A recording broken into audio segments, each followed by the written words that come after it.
O Senhor e Salvador Jesus Cristo, do menino, do Rei dos Reis, esteja com cada um de nós, hoje e sempre. Vocês perceberam como o Natal ele é bem musical? É bonito a gente ouvir músicas natalinas. E nesse período do Advento e do Natal, quantas músicas bonitas a gente já não cantou? Músicas de Natal, por exemplo, Noite Feliz. Se talvez a gente não tenha cantado, possivelmente a gente ouviu. Deus tem amado o mundo inteiro, Deus tem amado também a mim. Felicíssimo, contentíssimo. Feliz Natal. Glórias a Deus nas alturas. E a gente poderia passar aqui boa parte desse nosso momento de mensagem lembrando de músicas natalinas. Essas são só as mais tradicionais, aquelas que são atemporais, que foram da nossa infância e possivelmente vão estar presentes daqui muito e muito tempo. É bom cantar músicas natalinas, porque essas músicas geram sentimentos de gratidão, de alegria, de esperança. Esperança por um mundo melhor, esperança por paz, esperança para que talvez 2026 continue sendo um ano onde nós estamos sendo cuidados e amparados pela bondosa mão de Deus. Mas tem um lado do Natal que muitas vezes a gente pode passar rápido e despercebido. Assim como as músicas trazem esse lado, tem um outro tipo de canção que pode ressoar ou aparecer nesse tempo de Natal. É o outro lado do Natal. Mas antes de falar desse outro lado do Natal, eu quero trazer uma imagem. Para alguns vai ser uma certa nostalgia. Outros não vão ter a mínima ideia do que eu estou falando. Vou pedir para colocar a imagem. Quem conhece ou quem já teve em casa um aparelho da Gradiente 3 em 1? Levanta a mão. Vocês vão revelar a idade de vocês. Eu tinha porque o meu pai gostava disso, meu pai e minha mãe, né? Tinha vários discos de vinis em casa. Quem ainda tem hoje um? Ainda temos alguns aqui que são... Se você procurar na internet, você vai encontrar uns mais antigos aí para você ter. Mas interessante esses 3 em 1, vou fazer só um pequeno parênteses aqui, né? Tinha o vinil, a rádio e a fita cassete, né? E meu pai, pastor, ele gostava, eu lembro da minha instrução de confirmandos, que é um período de 12 a 13 anos, onde a gente tem as principais doutrinas da fé cristã. Ele gostava de usar essa imagem para falar sobre a Trindade. Fazia sentido, né? Agora, se eu falar sobre isso para alguns jovens, eles não vão ter a mínima ideia do que eu estou dizendo, né? Mas voltando aos vinis, como é que eles eram? Qual que é a ideia de um vinil, né? Você pegava, colocava ele lá e deixava, ouvia todo o lado A, acabava, virava o lado e ouvia todo o lado B. Era normal isso acontecer, a gente deixava com... Na verdade, eu peguei o finalzinho, né? Eu não participei tanto desse tempo dos vinis. Mas tem um lado interessante. O que é o lado A? O lado A, basicamente, era aquelas músicas mais comerciais, aquelas que estavam na rádio. Aquela que caía na graça do povo. Aquela que, se fosse fazer um clipe, se fosse num show, essa música apareceria. O lado B não eram músicas piores, mas eram músicas menos conhecidas, eram talvez músicas que exigiam um pouquinho mais daquele que estava ouvindo. Com o tempo, na verdade, essas músicas elas acabaram ganhando um tom talvez um pouquinho de mais profundidade. O artista tinha um pouquinho mais de liberdade para colocar a sua arte, podia ter um pouquinho mais de crítica, saía um pouquinho daquilo que era o convencional, daquilo que era o comercial. Se tinha um lado A e o lado B. Pensando nessa relação do vinil, acho que a gente pode trazer que o Natal também tem um lado A e um lado B. Porque talvez até esse momento a gente esteve refletindo muito sobre a alegria do presépio, do menino que se fez um de nós, que esteve presente, a música muito presente entre nós, anjos cantando aos pastores, os reis levando presentes ao menino Jesus. Nós reunidos para celebrar a chegada dessa promessa e do Messias.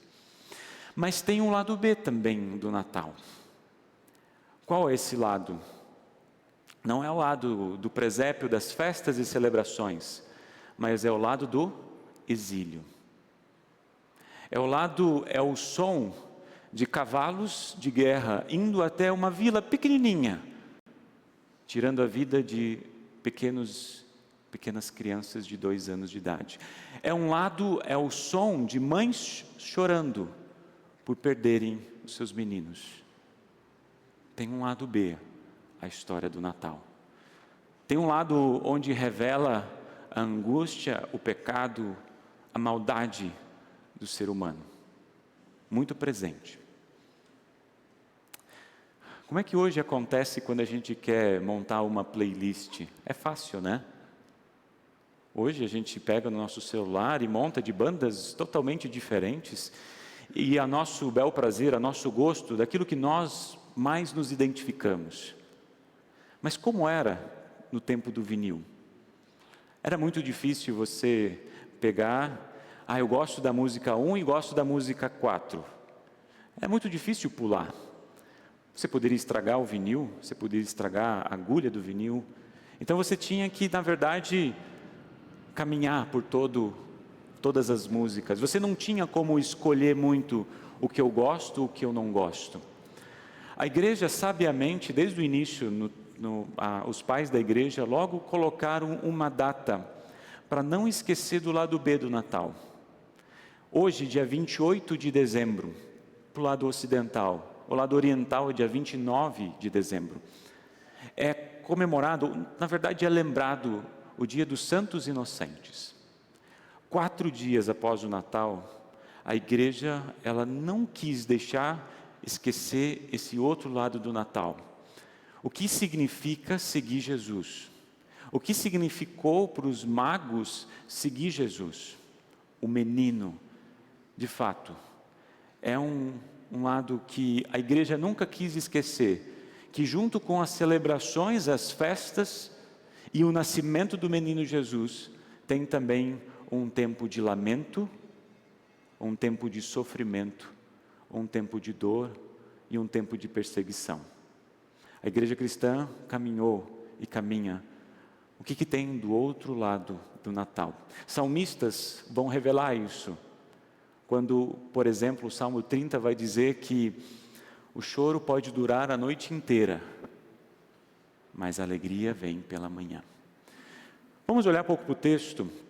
Se vocês quiserem abrir o texto do Evangelho, o Evangelho de Mateus, ele é interessante porque ele traz algumas características, alguns sentimentos até um pouco contraditórios ou que mexem com a gente. Logo ali no início a gente tem essa menção de Raquel, o choro de Raquel. Hoje a gente vai olhar talvez um pouquinho por esse lado B do Natal. Logo no início a gente tem esse choro de Raquel. O evangelista Mateus não está falando que havia uma Raquel que tinha perdido um filho por meio de Herodes. Que Raquel é essa? É lá do Antigo Testamento, lá de Gênesis. A Raquel, e que foi citada novamente por Jeremias.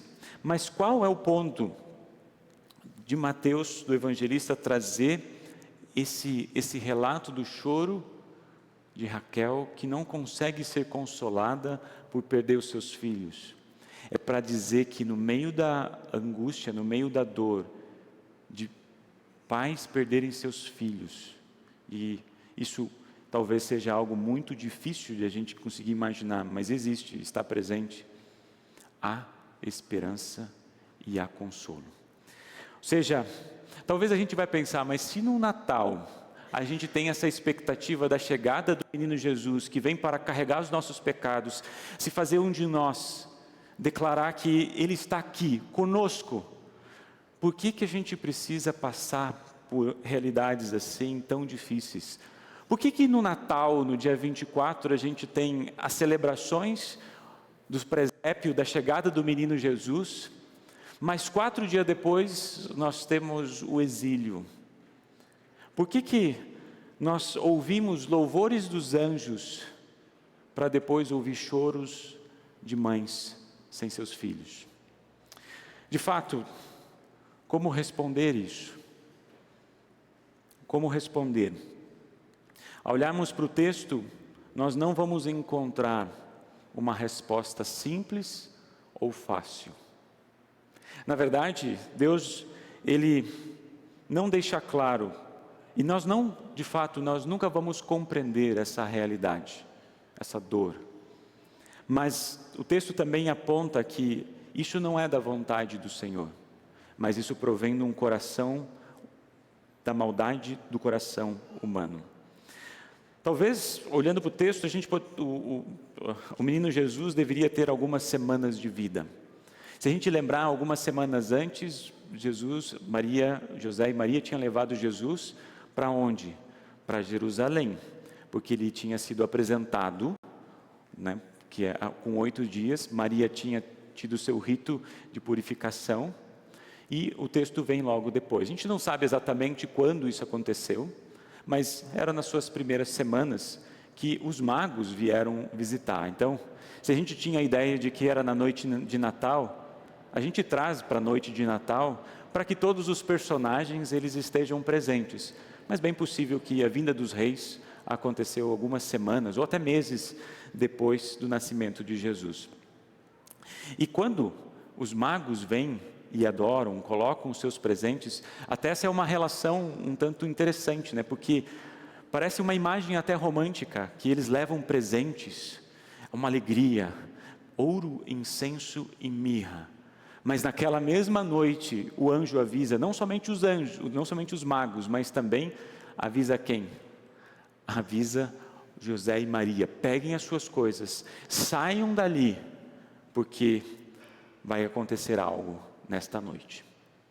Eles vão para o Egito, não sabem o que vão fazer, vão morar para uma terra estrangeira, até que o anjo novamente o avise para retornar.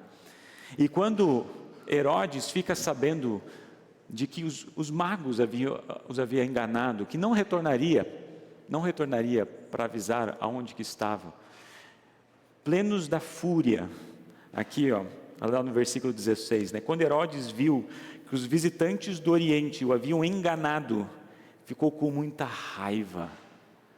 E aí entra um decreto. De acordo com a pesquisa que a estrela tinha aparecido, todos os meninos com menos de 2 anos de idade seriam mortos na região de Belém e nas vilas próximas. Eu dei uma olhada, olhei alguns comentários, algumas pessoas que falam um pouco sobre esse momento, né? Porque dentro da história da igreja se fala muito sobre esse momento, esse episódio.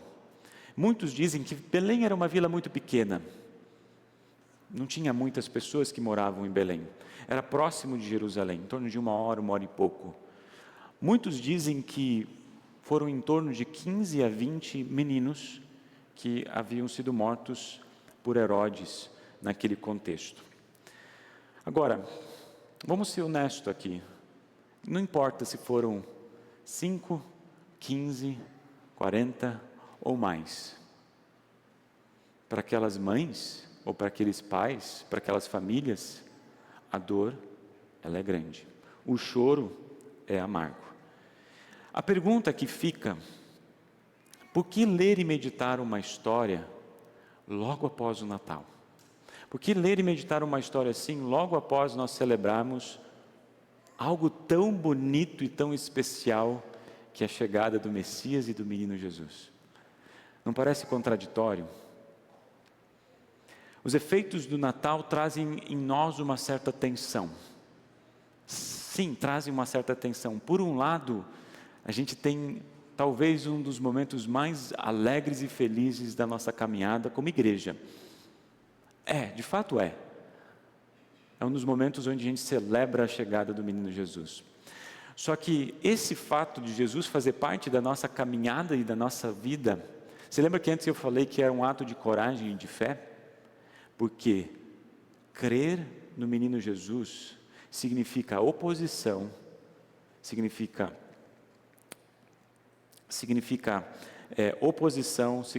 perseguição, significa um monte de situações que vão bater contra a nossa fé. Deixa eu trazer alguns dados. Não sei, alguém de vocês conhece o Missão Portas Abertas? Já ouviram falar? Missão Portas Abertas é uma organização que tem como propósito, o objetivo, refletir um pouco sobre a perseguição no mundo. E quando a gente olha um pouco para os dados que eles oferecem, essa organização, a gente fica assim um pouco chocado.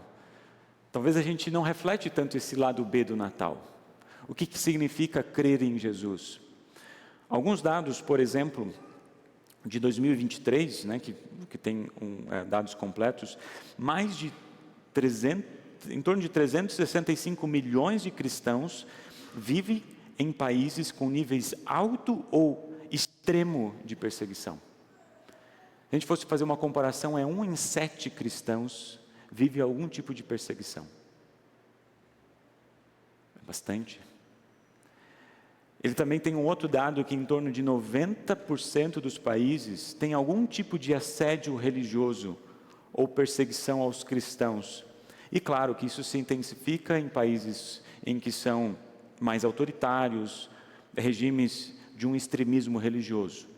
Quanto mais isso aparece, mais também a gente vai perceber uma perseguição aos cristãos. E para trazer um relato um pouquinho mais próximo, eu tenho acompanhado esse site, de vez em quando eu leio alguns artigos, e no dia 22 de dezembro, eles compartilharam uma história, a história de Fidá. Hoje ela tem 9 anos de idade, mas quando ela teve 2 meses de idade, ela teve que fugir, junto com seus pais. E a razão dela fugir lá do Iraque foi simplesmente porque eles eram cristãos.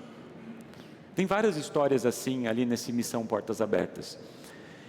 E o que aconteceu é que com o avanço do Estado Islâmico, vocês vão lembrar, 9 anos atrás, né, com o avanço do Estado Islâmico, muitos cristãos tiveram que abandonar tudo. E olha a correlação. O menino Jesus, com algumas semanas, teve que fugir para o Egito, porque senão seria morto. Fidá, com alguns meses de vida, teve que fugir, e a única razão não foi que os pais dela tiveram feito alguma coisa, mas simplesmente porque em sua base de fé e esperança, criam e confiavam em Jesus. Hoje ela tem 9 anos, e o relato desse momento, termina esse relato ela diz assim: quando vou à igreja, gosto de orar e pedir a Jesus que proteja meu pai, minha mãe, meus avós e todos. Gosto de falar com Jesus, peço que Ele nos proteja, nos faça ter sucesso e cure os doentes. Na sua forma singela de expressar a sua fé, ela não busca proteção no Alá, mas no Deus, no Jesus, que os dá vida e os cuida e os protege. Eu não sei se vocês se perguntaram nessa breve mensagem, ou quando vocês ouviram a leitura do Evangelho, por que Jesus, ele avisou apenas, por que Deus avisou por meio de um anjo apenas o seu filho Jesus, mas deixou aqueles outros 15, 20? Por que o anjo não avisou, além dos magos, tem avisado também aquelas outras mães, aquelas outras famílias? Não sei se chegaram a perguntar por que somente uns e não outros. Que tipo de Deus é esse? Ou talvez dentro dessa história que a gente ouviu aqui de Fidá, por que alguns são preservados? Por que ela e a sua família de alguma maneira foram e milhares de outras crianças não foram? E a gente pode alongar esses nossos questionamentos. Por que uns vão tão cedo e outros não vão tão cedo?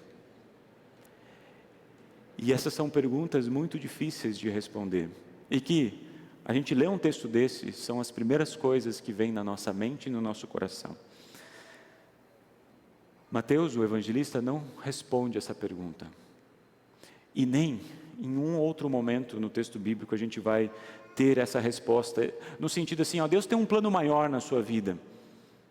Não. Aquilo que aqui mostra a lei de Deus, mostra a crueldade brutal do pecado, da inocência daqueles que sofrem. Não temos como impedir isso. Nós não temos o poder para mudar a situação. Porém, no meio dessa realidade de dúvidas, de questionamentos e de incompreensões, o evangelista coloca sementes do Evangelho. Sementes do Evangelho já para aquelas pessoas e para nós também. Não é à toa que Mateus cita Jeremias aqui nesse texto. Cita o choro de Raquel, que uma mãe que não consegue ser consolada pela perda dos filhos. Se a gente voltar lá em Gênesis, a gente vai lembrar o porquê disso. Por quê? Porque para essas mães que perderam seus filhos, há consolo. O que diz Jeremias lá no capítulo 31, a partir desse texto citado? Claro que os ouvintes sabiam que Mateus estava citando Jeremias e sabia a continuidade desse texto. Qual é a continuidade desse texto? Deus está dizendo pelo meio do profeta: pare de chorar e enxugue as suas lágrimas. Tudo o que você fez pelos seus filhos será recompensado. Eles voltarão da terra do inimigo. Sou eu, o Senhor, quem está falando. Há esperança para você no futuro. Os seus filhos voltarão para casa. Sou eu, o Senhor, quem está falando. Em outras palavras, Mateus está dizendo para todos aqueles que passam por esse lado da dor e do sofrimento: há esperança, há um futuro. Assim como Raquel recebeu seus filhos nos braços, não nesta vida, mas na eternidade. Todos aqueles que também sofrem e choram pela perda dos seus filhos, receberão os seus filhos nos seus braços, na promessa eterna. Percebam, por um lado, a alegria triunfante de um nascimento. Por outro, nós temos a perseguição violenta contra todos os que proclamam o nome de Jesus. Por um lado, nós temos a voz dos anjos que diz paz na terra e boa vontade para aqueles que querem bem. É a voz dos anjos. Por outro lado, a gente tem a voz do rei Herodes dizendo: vão a Belém e tirem a vida de todas aquelas crianças recém-nascidas. Aonde está a esperança? A palavra de Deus não é uma palavra informativa, não é uma palavra explicativa, mas é uma palavra de promessa. Quando estamos reunidos no culto, nós não somos convidados a simplesmente entender ou fazer sentido ao nosso coração aquilo que o próprio apóstolo Paulo fala que está acima da nossa humana razão e humana compreensão. O que nós temos aqui é justamente uma promessa por meio de Jesus. Jesus, ao fugir para o Egito, não estava fugindo da dor e do sofrimento, mas estava sendo um de nós, ou estava se tornando um de nós, justamente para carregar os nossos pecados, as nossas dores, as nossas aflições, a nossa dor, o nosso luto, para colocar lá na cruz e dizer: está pago, tudo foi feito por você. Para que por meio de Jesus a gente tenha esperança, não só para esta vida, não só para que a gente possa escolher a playlist que mais nos agrada, mas para que a gente possa ouvir tanto o lado A como o lado B do Natal. Que a gente possa celebrar, cantar, louvar, mas também que a gente possa, mesmo no luto e no sofrimento, mesmo nas angústias e aflições, mesmo diante de mães que choram e parecem não ter consolo, a gente saber que ali Deus carrega tudo isso e na cruz traz a vitória eterna. O Natal tem dois lados e ambos estão centrados em Jesus. Mas hoje, que refletimos o lado B do Natal, o lado talvez da dor e do sofrimento, talvez muitos não passaram o Natal com aquela alegria, aquele sorriso que muitas vezes se imagina. Talvez alguns passaram por momentos difíceis. Deus sabe. Mas para aqueles que passaram por momentos difíceis, a dor não tem a última palavra. A salvação não pode ser impedida. A promessa continua. Seus filhos voltarão para casa. Graças a Cristo, essa promessa é garantida. Não é uma informação apenas. Não é uma explicação para nos fazer bem. Mas é uma promessa que Deus faz para você. Há esperança. Porque o menino que foi resgatado pelos anjos, enviado para o Egito, na verdade, é aquele que se tornou rei. Morreu por nós. Ressuscitou no terceiro dia. Para que todos nós, hoje e agora, tenhamos essa esperança. Não somente desta vida, mas da eternidade. Amém. Colocamos em pé.